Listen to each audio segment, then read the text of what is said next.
Assalamu alaikum warahmatullahi wabarakatuh. Continuing our sessions, the last session we talked about the devices. And now we ended up with what devices I can use to what solutions. So at least now you have an idea about the devices that you can use, whether a micro module that you put behind the switch box or a touch screen, a touch panel switch, how you can control light, how you can control AC. You know now how to control and integrate audio, locks, what kind of hardware you would use, what kind of home center or gateway you would use, what's the difference between home center 3 and 3 Lite. So now we have an idea about the devices that you are going to use. Now we'll start talking about from the end user point of view, because at the end user or the consumer himself is not really caring about the devices that you're going to install. He cares about the whole solution and the added value, the benefit that he's getting. So now we'll start talking about different benefits from different points of view. And we'll start talking about what kind of devices I do need to achieve this added value or business solution, okay? So the first thing we'll talk about the power saving. In case you have a client that cares about the power saving. The first thing in power saving that you need to measure the current consumption you have. So in a nutshell discussion, the current consumption is mostly consumed by mostly HVAC solutions, heating or air conditioning, heating or cooling. Then it might be lights or appliances. And we normally forget something very important, the devices that are not in use. So you turned off the TV, you turned on the receiver, the PlayStation, the Xbox, and you're not using them. However, they are in an idle state, and this idle state consumes power. So the first thing that you need to make to find out about how to optimize the energy consumption you have is to be able to measure the current consumption that you have. And we mentioned that all power devices can measure power consumption. Okay? Then you have to come up with scenarios where you can say that if someone is not in the house, maybe I need to turn off the lights. I need to turn off the AC. If someone opened the door or the window and the AC is on, then I need to turn off the AC, okay? This kind of scenarios you can build, and then you can measure the consumption of the power again using the devices that you have in your solution. With those devices that you have in your solution, you can measure the power consumption in a room or per device or in the entire house, depending on the devices that you put and installed in your project, okay? So for solution like that, I have to have the home center. I put here home center light, okay? I will have devices to control light, to control AC. So here I put the Wally to control light. You can put something else like Hilton or like double relay or a single relay. I put Hilton to control the AC. Wall plug will be very important because you can connect the idle devices or the devices as appliances to the wall plug, like the TV, like the PlayStation, like the receiver, because the wall plug will be able to tell you the current consumption even during the idle state. And then you'll be able to find out if really those devices are consuming power overnight. Okay, you can switch them off, cut the power from them using the wall plug via scenario. So it's after 12 or something, all devices are shut down and they don't have even power for the idle state. You need also some sensors, so like the door window sensor or a motion sensor to make scenes. Depending on those scenes, we'll be able to tell that I don't want anyone to, I don't want any power consumption here, or if someone is not in the office, the house or the office or the place, then turn off the power consumption, turn off the AC, turn off the light. Those sensors will help you build that. So the home center is essential. Then you start putting the devices that will build on for the scenarios that you have. Okay.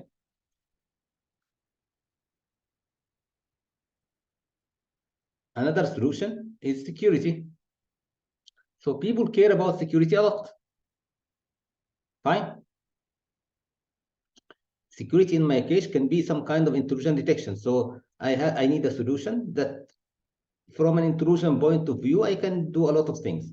I can have a direct intruder alert, meaning that if someone is opening the door, okay, or opening the window in a time that the system is armed, meaning that it's not allowing anyone to come or to go or to come into the building. Okay, so I am putting it in the arm status.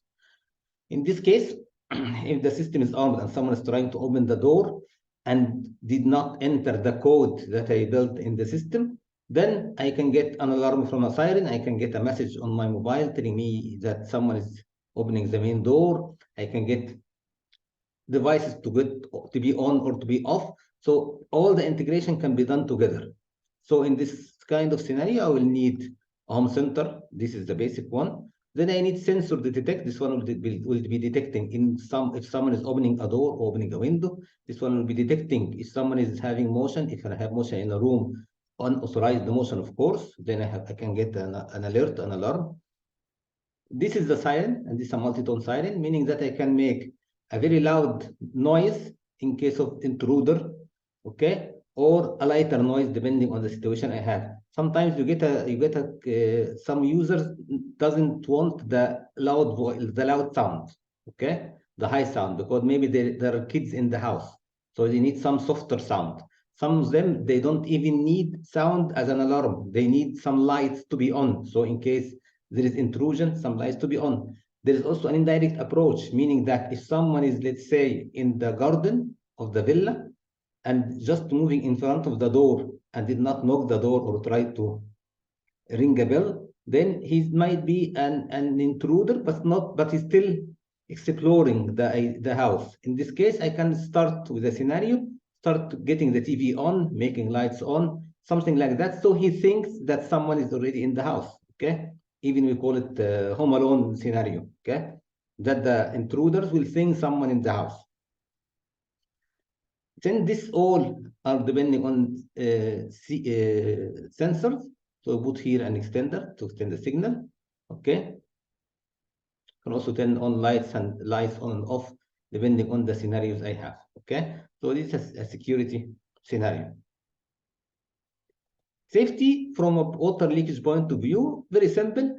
Water is reaching some areas, so I want to turn off. There is a water leakage detected, so I want to turn off the water consumption, the water valve. So this is a valve, okay? So in the situation in the home center, of course, I need the water sensor. I put a siren to give me the sound I need in case water is detected. Then I have the valve to close the water consumption, an extender to extend the signal if needed, wall plug that I can connect to show me light if wanted, okay, change the light or turn the lights on, and same for the wall. Same scenario, but I'm caring about a specific area. So in this case, I'm not looking just to turn off the water. I want to make sure that water is not coming to this area.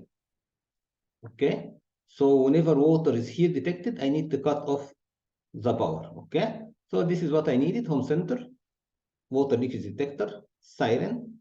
And then I can cut the power using either the wall plug, okay, that I connected here, this device to, or the wall switch itself. Okay, so I think the idea is clear. Depending on what I need, I can select the devices I need. I can do this in a room or in a multiple rooms. Okay. Here is a safety one for smoke. So smoke is detected. So a smoke sensor. I can get a siren. I can turn on and off other devices. Okay. Can even open the ventilation if it's connected to the system. Can do whatever I want to do.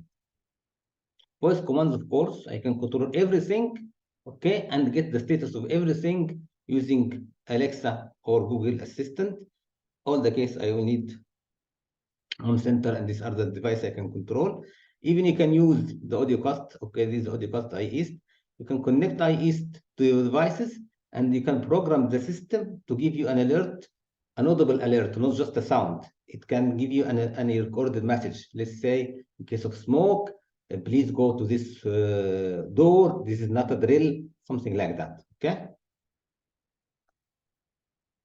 Elder people, okay, maybe they are sick or something. Then, with a touch of a button, they can control the room temperature, the environment of the room. They can even use this button as a panic button. So when they need the nurse or someone to take care of them because they are feeling bad, they just push this button, okay, next to them, and then you'll get a message wherever you are. It can tell you that your mother is in case it needs you. Then you can go. This message can go to a nurse or someone sitting in the house trying to support the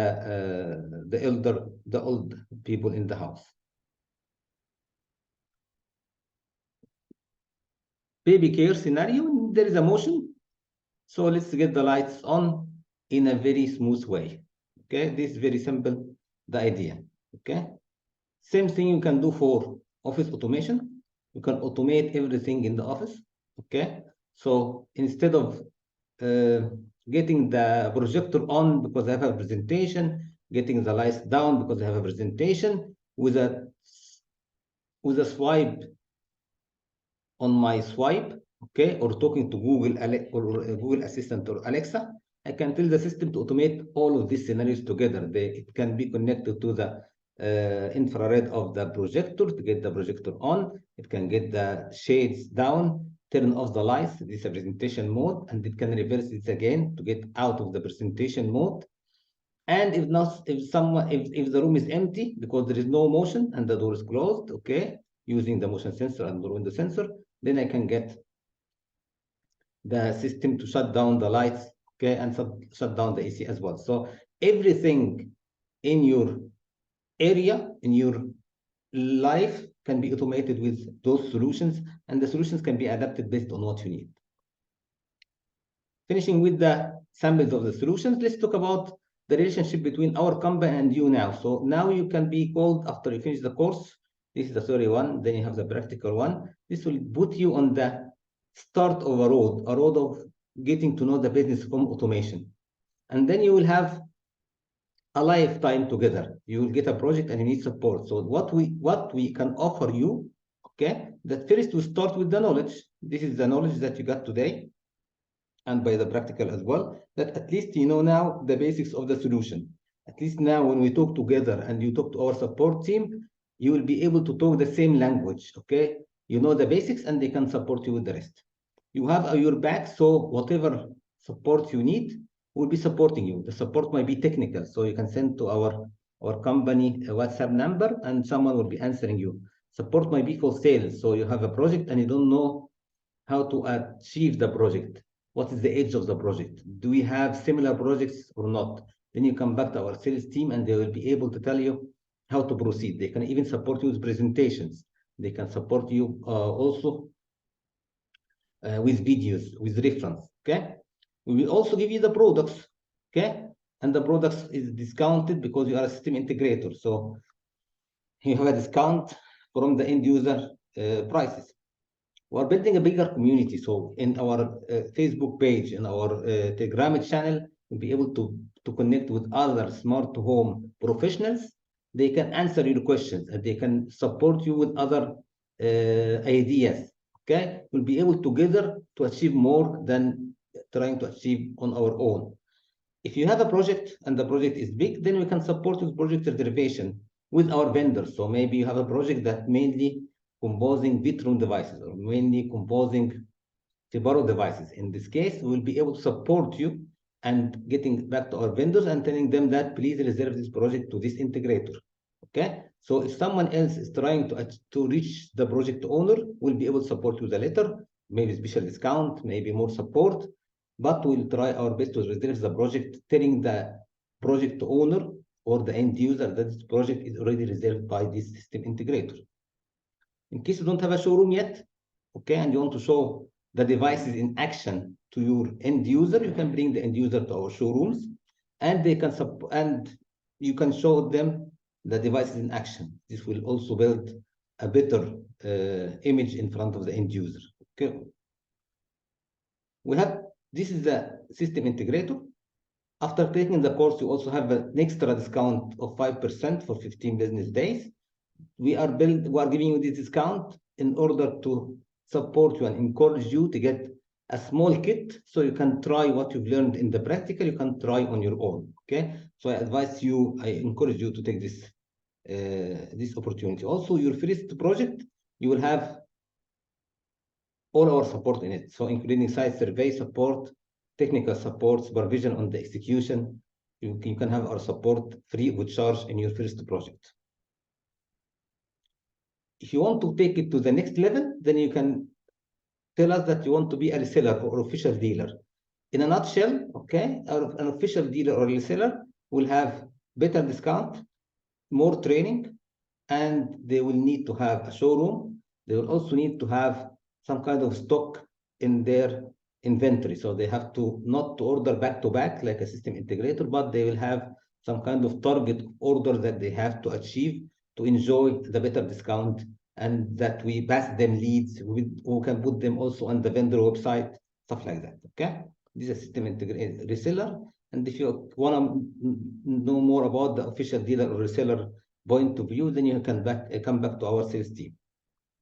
Let's go to a project sample. So let's say that you have the project brief is a 2-floor villa, family with children, control lights, AC and shutters, play music in 3 different areas. Let's brainstorm, okay? So it's a 2-floor villa. So I initially need 1 home center, maybe 2, master and slave. So I need to check the area and the device I'm going to use. And depending on that, I can choose, will I go with 1 home center 3 or 1 home center 3 light? Or maybe I go with the master as home center 3 and the slave as 3 light, okay? So these are things I need to check during my site survey, okay? So this is the first part. Then controlling lights, then I have choices. I can control lights using Wally or using micro module, okay? Or using MC Home or Bedroom or Hilton, okay? I need to show the devices to the end user and get his opinion. Maybe he likes Bedroom, so he's looking for something customized. So I can offer him Bedroom, or maybe MC Home. Maybe he has already a fancy switch that he bought. He doesn't want to switch the switches. He doesn't want a touch panel. So I can give him Fibaro modules or Hilton modules that he can put behind the switches themselves, okay? And they need to consider, of course, the neutral availability and the size of the box that I'm going to put the modules in it.